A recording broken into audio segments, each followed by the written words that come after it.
Last time on the cave. Wasn't the only unholy fuck to sprinkler dude? Let's find out.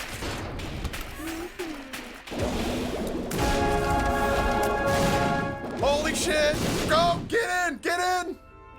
I'm not gonna lie to you, Chad. That could have gone sideways. The Vole Whisperer. Can you imagine fucking one of my neighbors walks out and I got my face against one of the little tunnel openings and I'm just like actually whispering into the hole?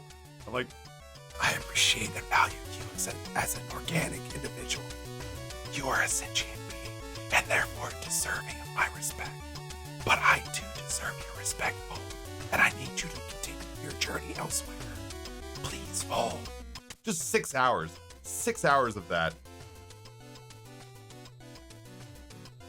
Just neighbor walks out, sees me, ass up in the air, ear against the ground.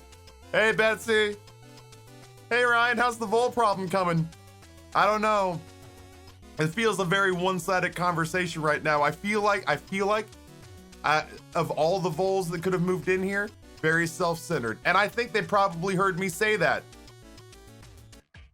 Yes, the only time I've watched somebody actively use Tinder, it was to get nudes before they left Florida.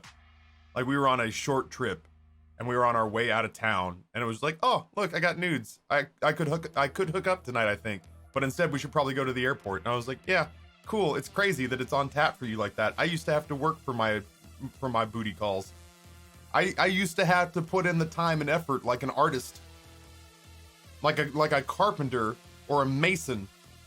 I have to put down like the leveling sand and then lay down the foundation and then put in the framework of the house. I had to build that over time. And if a project failed, I didn't eat that month. You know? Now the online dating apps are like, it's just Amazon. You just Amazon order booty. Amazon Prime now some booty. This song's about as good as I would perform in online dating these days. Hi, what's going on? My name's Ryan. I'm twice your age and very awkward about this.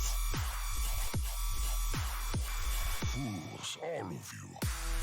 Would you like to see each other again? I have a very nice yard. I've worked very hard on it. There are almost no voles now.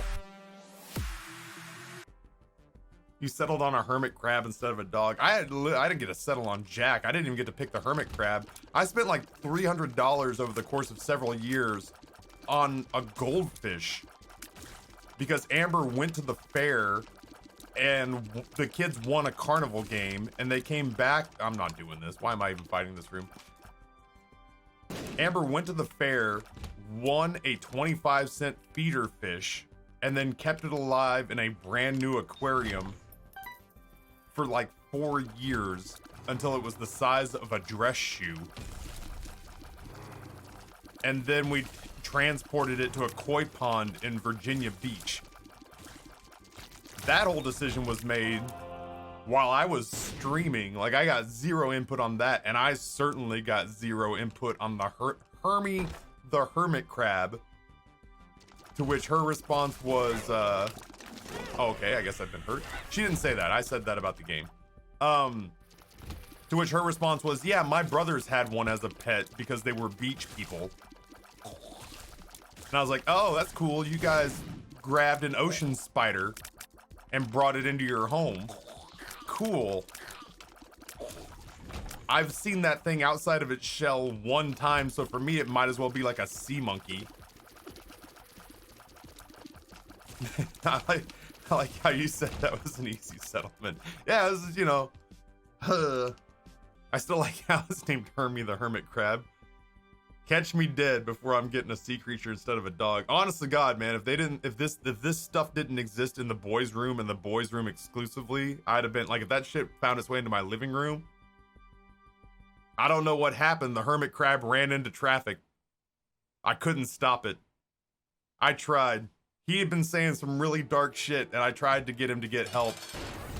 But he talked about owing the wrong people money, and I was just like, Hermie, listen, we're a family, and families face this kind of shit together. And before I could even finish the thought, dude, Hermie was on a dead sprint, talking about how the loan sharks, which I have to assume was an actual shark, but the loan shark was gonna break where his knees were.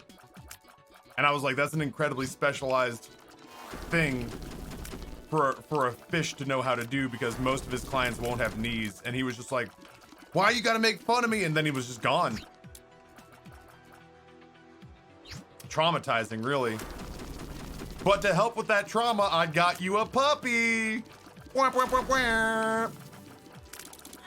Sorry, I'm getting hit because I'm not paying attention, because I'm living out this goddamn fantasy of getting rid of the hermit crab and getting a real pet. Oh my god. If that's a pet, then I've found 3 cockroaches since we've moved in, and I should have just named them instead of hitting them with a shoe.